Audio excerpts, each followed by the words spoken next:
Akhilesh ji, Priyanka, Congress party के अजय राय जी, हमारे सब सीनियर नेता, समाजवादी पार्टी के सीनियर नेता, हमारे कार्यकर्ता, समाजवादी पार्टी के कार्यकर्ता, हमारे मित्रों, आप सबका मैं यहां दिल से बहुत बहुत स्वागत करता हूं।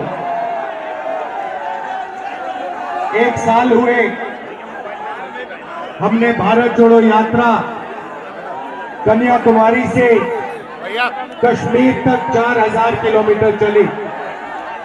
समुद्र के तट से हम शुरू हुए, हिमालय की बर्फों तक हमारी यात्रा गई और यात्रा के अंदर से एक नारा आया, एक व्यक्ति आया दौड़ता हुआ, जैसे ये भीड़ है, उस भीड़ में से एक व्यक्ति आया दौड़ता हुआ, मेरे सामने खड़ा होकर ऐसे कहता है, राहुल जी, मैं जानता हूं आप क्या कर रहे हो। मैंने पूछा, भैया बताओ मैं क्या कर रहा हूं। कहता है, राहुल जी, आप नफरत के बाजार में मोहब्बत की दुकान खोलने निकले हो। और यही हम अब मिलकर अखिलेश जी, प्रियंका जी, इंडिया गठबंधन, हमारा सबसे पहला और सबसे जरूरी काम, जो हिंदुस्तान में नफरत फैलाई गई है, जो भाई को भाई से लड़ाया गया है, तो भाई और भाई को डराया गया है, इसके खिलाफ हमें खड़ा होना है, मिलकर खड़ा होना है। और ये देश जो है, ये नफरत का नहीं है, ये मोहब्बत का देश है। सही बात है, मोहब्बत का देश है या नफरत का देश है? मोहब्बत का देश है ना। तो पहली लड़ाई नफरत को खत्म करने की लड़ाई है। मैं आपसे पूछता हूं, नफरत को नफरत से काटा जाता है? नहीं, नफरत को सिर्फ मोहब्बत काट सकती है। सही बात। नफरत को किस चीज से काटा जाता है? सुना नहीं मैंने? ये मोहब्बत से काटा जाता है और हम इनकी नफरत को मोहब्बत से मिटाएंगे। अब यात्रा पे जब मैं चल रहा था, लोगों ने मुझसे कहा कि राहुल जी, आप 4000 किलोमीटर चल रहे हो, को मिटाने की कोशिश कर रहे हो। मैं उनसे पूछता था, भैया आप मुझे बताओ इस नफरत का कारण क्या है? मुझे कहते थे, राहुल जी, इस नफरत का सबसे बड़ा कारण है कि हिंदुस्तान में अन्याय फैल रहा है। गरीबों को अन्याय, किसानों के खिलाफ अन्याय, मजदूरों के खिलाफ अन्याय, महिलाओं के खिलाफ अन्याय। अगर आप गरीब हो, आपके साथ 24 घंटा इस देश में अन्याय होगा। तो नफरत का कारण अन्याय है और इसीलिए हमने भारत जोड़ो यात्रा में अन्याय शब्द जोड़ दिया है। अब यहां भीड़ से मैं पूछना चाहता हूं, इस देश में पिछड़े वर्ग के कितने लोग हैं? 50%। इस देश में दलित वर्ग के कितने लोग हैं? 15%।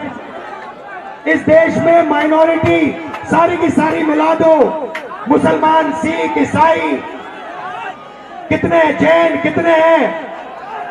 15%। 50 और 15 कितना हुआ? 65 और 15 कितना हुआ? उसमें 8% आदिवासी जोड़ दो, कितना हुआ? 88।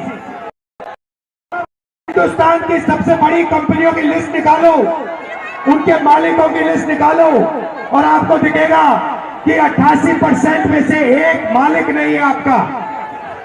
आप फिर सीनियर कंपनी की मैनेजमेंट की लिस्ट निकालो, उसमें दिखेगा 88% से एक सीनियर मैनेजमेंट में आपका नहीं है। फिर मीडिया में जाओ, मीडिया की कंपनी के मालिकों की लिस्ट निकालो, 80% का एक भी मीडिया का मालिक नहीं, एक भी मीडिया में मालिक नहीं। मीडिया के बड़े बड़े पत्रकारों की लिस्ट निकालो, 88% का एक वहां पे नहीं मिलेगा। प्राइवेट अस्पतालों की लिस्ट निकालो, वहां नहीं मिलेगा। प्राइवेट कॉलेज यूनिवर्सिटी की लिस्ट निकालो, वहां नहीं मिलेगा। तो आप लोग हो कहां? आपके लोग हैं कहां? मैं बताता हूं। आपके लोग मनरेगा की लिस्ट में होंगे, आपके लोग कॉन्ट्रैक्ट लेबर की लिस्ट में होंगे, आपके लोग मजदूरी करते हैं। यही हमें बदलना है। यही न्याय, सामाजिक न्याय का मतलब है। भाई और बहनों, हिंदुस्तान के बजट को 90 लोग बांटते हैं, सबसे बड़े आईएएस अफसर। मैंने इनकी लिस्ट निकाली, 90 में से 3 पिछड़े वर्ग के हैं, 3 दलित वर्ग के हैं, 1 आदिवासी वर्ग का है। और अगर 100 रुपए बजट में खर्च होता है तो आप सब लोग मिलाकर 6-7% बजट की भागीदारी रखते हो। तो सच्चाई है कि हिंदुस्तान में लंबे लंबे भाषण चलते हैं, अगर जो गरीब लोग हैं, पिछड़े लोग हैं, दलित हैं, माइनॉरिटी के लोग हैं, आदिवासी लोग हैं, उनकी इस देश में भागीदारी है ही नहीं। और यही इंडिया गठबंधन का लक्ष्य है। हम सामाजिक न्याय के लिए लड़ रहे हैं, आर्थिक न्याय के लिए लड़ रहे हैं, किसानों के लिए लड़ रहे हैं। किसानों को सिर्फ एक चीज चाहिए। उन्होंने कहा है कि हमें लीगल एमएसपी दे दीजिए। नरेंद्र सरकार कहती है कि हम आपको लीगल एमएसपी नहीं देंगे, लीगल एमएसपी आपको नहीं मिलेगी। इंडिया गठबंधन ने, कांग्रेस पार्टी ने कहा है जैसे ही हमारी सरकार आई, हिंदुस्तान के किसानों को हम लीगल एमएसपी दिलवा देंगे, 1 मिनट नहीं लगेगा। तो ये न्याय की लड़ाई है, मोहब्बत की दुकान खोलनी है। और मैं अखिलेश जी को, समाजवादी पार्टी के सब कार्यकर्ताओं को, लीडर्स को, कांग्रेस पार्टी के कार्यकर्ताओं को, सबको बधाई देता हूं। अब हम मिलकर लड़ रहे हैं और यहां हमारी जीत होगी। जय हिंद, नमस्कार।